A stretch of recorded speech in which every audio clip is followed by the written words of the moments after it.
तो second life of heavenly divine के इस वाले एपिसोड की शुरुआत वहीं से होती है जहां पिछली बार हम लोग को दिखाया गया था अपना टेसन उस तरफ जोंगली क्लैन के सन का अच्छे से बैंड बजा रहा है। इस तरफ यान मैनर के कोर्टयार्ड के अंदर अपना दो बॉडीगार्ड जोंगली क्लैन के उन बॉडीगार्ड्स को अच्छे से धो डालने के बाद बात करने लगता है किस तरह अपने इस फियांसे के बॉडीगार्ड को लगानी था कि सिर्फ वो दोनों इतने सारे जोंगली क्लैन के बॉडीगार्ड्स को संभाल लेंगे। जो बोलने के बाद अपने फियांसे का बॉडीगार्ड आगे कहने लगता है किस तरह अपना टेसन किस तरह के बंदा है, जैसा उसने कहा था बिल्कुल वैसा ही हुआ। इसका जब उस अपने चयन कहता है गैंगमास्टर टेसन जो भी क्यों ना हो, अगर वो हम लोग का हेल्प नहीं करता ना तब हम लोग होते जो यहाँ पड़े रहते। जो बात बोलने के साथ साथ ही यहाँ अपना चियन मन में सोच रहा है और हम लोग को पास्ट में दिखाया जाता है इस यान मैनर में आने से पहले अपने टेसन ने इन दोनों को कहा था कि जोंगली क्लैन के मार्शल आर्ट किस तरह होते हैं, उनके वीकनेस क्या क्या होते हैं, जिसके वजह से इन दोनों ने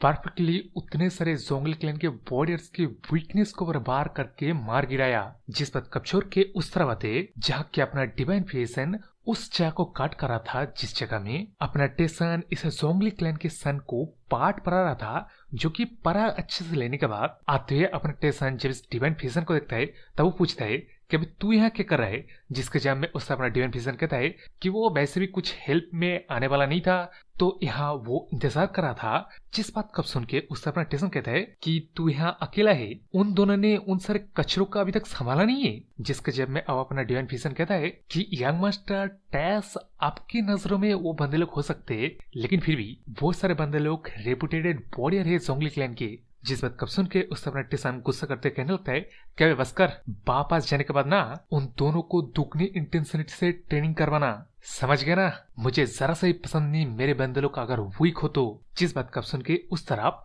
पहले तो अपने डिवाइन फेसन एक स्माइल देता है मीनिंगफुल, उसके बाद यस यंग मास्टर कहता है मतलब समझो ये डिवाइन फेसन अपने मतलब टेसन को लॉर्ड के तौर पे एक्सेप्ट करना शुरू कर दिया है। जिस बात को छोड़ के अब आते यान मैनर के डिनर के टेबल पे जहाँ की एक तरफ अपने टेसन उसके फियांसे दो बॉडीगार्ड है, दूसरी तरफ वो जोंगली क्लैन का सन है जो कि ट्रॉमाटाइज है। जिस चीज को देख के समझ के पहले तो अपने यान मैनर के पेट आज कुछ नहीं कहता, वो खाते हुए अपने डॉटर की तरफ देखता है जो डॉटर अपने टेसन के पास बैठ के मतलब शर्मा रहा था, लेकिन वो जब अपने जोंगली के सन की तरफ देखता है तब उसका मतलब रिएक्शन एकदम बुरा हो जाता है। इसलिए और उस ट्रॉमाटाइज स्टेट को देख के फाइनली अपने यान मैनर के पेटियाज साइलेंट को तोड़ के पूछता है कि मैंने सुना तुम दोनों आज एक दूसरे से अकेले कुछ बात किए थे, तो कैसा बात रहा। जिस बात का जवाब कोई देने से पहले उस तरफ अपना टेसन का फैन से पूछने लगता है कि क्या अपना टेसन ठीक है। जिसके जवाब में उससे अपना टेसन पूछता है कि अगर वो ठीक ना भी हो तब भी वो फियांस से कर ही क्या लेगा। जिसका जब ऑब्वियसली उससे अपने फियांस से नहीं दे पाता है, इसलिए उस बात को छोड़ के इससे अपना टेसन जब देता है कि हाँ हम दोनों ने एक दूसरे साथ कॉन्वर्सेट किया, यूं कह लो उस कॉन्वर्सेशन में हम दोनों का सोल इन्वॉल्व था, क्यों है ना जोंगली क्लैन का सन। जिसका जब अपने जोंगली क्लैन का सन वही ट्रॉमाटाइज्ड स्टेट में देता है कि हाँ हाँ एकदम सही बोला सही बोला। जिस बात कब सुन के उससे अपना टेसन गुस्सा करते कहने लगता है कि बॉय तेरे को किसी ने बेसिक मैनर्स भी नहीं सिखाया, अगर किसी के साथ बात करते हैं ना तब आई कांटेक्ट बनाना चाहिए। जिस बात कब सुन के जब उस तरफ अपना जोंगली क्लैन का सन डरते डरते अपने टेसन की तरफ देखते हैं ना तब उसे तो डीमन नजर आता है। उसके ऊपर से जैसे कि मैंने सोचा था अपने टेसन ने कुछ ना कुछ किया था, जो रिएक्शन अपने टेसन को देखने भी क्लियर हो गया, और शायद ये रिएक्शन ना अपने टेसन के जोंगली क्लैन का सन जब भी देखेगा तब भी ट्रिगर होगा। ये मेरे को लग रहा है थ्योरी है, क्योंकि अगली फिल्म में दिखाया जाता है किस तरह इसे जोंगली क्लैन के सन ने अपने टेसन को देख के मतलब हक दिया मुद्द दिया सब कुछ कर दिया,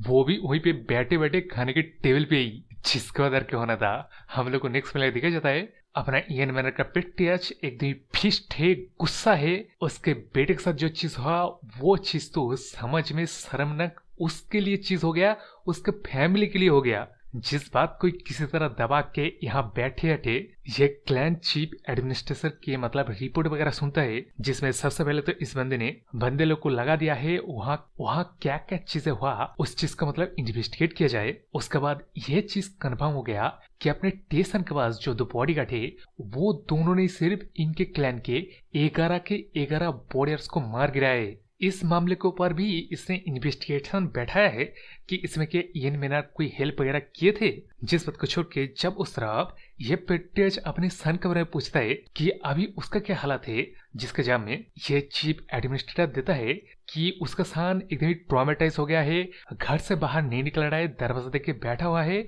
और ऐसा लग रहा है उसके मार्शल आर्ट के साथ कुछ गड़बड़ है। मतलब उसके मार्शल आर्ट की मेमोरी को किसने एकदम कार्व आउट कर लिया है। जिस बात का सुन के उस अपने पेट्रियज को झटका लगता है कि ना बल्कि पूरे समाज में उसके बेटे ने नाक कटवाया है, बल्कि अभी वो एक इडियट भी बन चुका है। और मेरे से यहाँ एक्सपेक्ट किया जा रहा है कि मैं मान लूं वो बेक टेसन कुछ ही दिनों में बस जो बंदा मरने वाला था उसने ये सब कुछ कर डाला है कि साले उसके पीछे जो बंदे लोग हैं ना वो मेरे को भी इडियट समझ रहे हैं क्या। अबे सुन चीफ एडमिनिस्ट्रेटर सर, मैं कंफर्म से कह सकता हूँ ये जो इंसिडेंट हुआ ना इसके पीछे कोई ना कोई एक मास्टरमाइंड है, उसको ढूंढ के निकाल। समझ गए ना मैं क्या कह रहा हूँ। जिस बात का सुन के उस तरफ अपने चीफ एडमिनिस्ट्रेटर ये पेट्रियज कहता है, उसके बाद अपना पेट्रियज कहने लगता है कि उसके फादर की वजह से इनके क्लैन हेविलिटी में लॉर्ड के हाथों डिस्ट्रॉय हो ही चुका था, लेकिन अब जबकि वो लोग थोड़ा बहुत अपने क्लैन को ट्रैक में ला आ चुका है, तब नेक्स्ट स्टेप इनके क्लैन का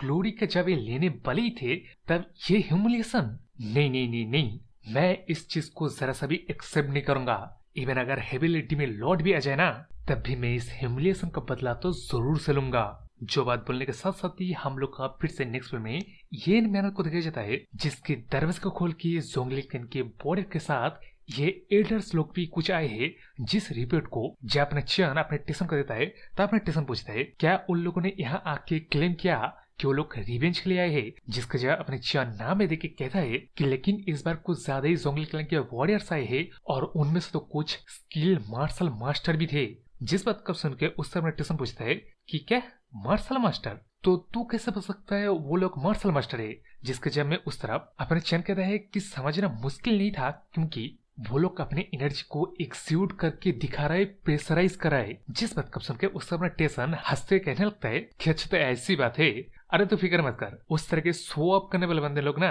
ज्यादा मार्शल आर्ट में अच्छे नहीं होते हैं और उन लोग को थोड़ा बहुत बीट अप कर लेने के बाद ना वो लोग नाइसली तेरे बात को सुनने लगेंगे। जो बात बोलते है जब यहाँ से अपना टेसन जाने लगता है तब उस तरफ अपना चैन पूछता है कि यंग मास्टर तो क्या आप उन लोग को संभाल के लिए जा रहे। जिसके जवाब अपना टेसन नाम देके कहता है कि अरे नहीं रे, मेरे को कुछ और काम है। लेकिन अभी इसके जवाब में उस अपना चैन पूछने लगता है कि ये निवेदन में वो बंदे लोग अपने मार्शल पार्ट को एक्सिक्यूट करके ये सब कुछ कर रहे और आप कुछ नहीं करेंगे। जिसके जवाब में उस अपना टेसन कहता है कि अरे मेरे चैन, वो जो उन लोग का जंगली करने का सन था ना उसको उस कांड की वजह से वो लोग अभी के लिए कुछ ज्यादा ही बिजी रहेंगे, तो तू चुपचाप मेरे को फॉलो कर क्योंकि अब धीरे धीरे चीजें इंटरेस्टिंग होना शुरू हो गया है। जो बात बोलने के साथ साथ ही ये चैप्टर यहीं पे खत्म हो जाता है। तो मेरा वीडियो भी तो कमेंट करके जरूर से बताना ये वाला एपिसोड आप लोगों को कैसा लगा और लाइक शेयर सब्सक्राइब तो जरूर से कर लेना। बोले तो बाय।